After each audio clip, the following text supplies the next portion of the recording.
লেখা হয়ে গেছে। আচ্ছা কই দাও দেখি।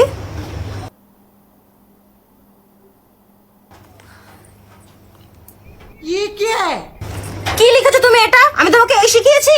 ঠিকই তো লিখেছি পিপি। আচ্ছা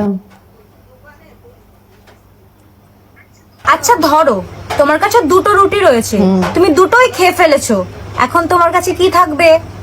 কেন? তরকারি।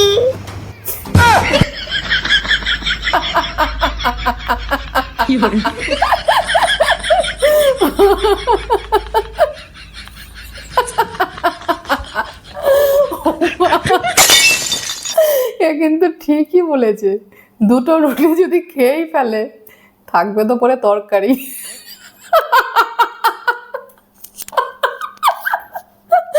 আমি তো ভিডিওটা দেখে খুব হাসলাম। কে কে আমার মতো হেসেছো অবশ্যই কমেন্ট করে জানিয়ে যাবে।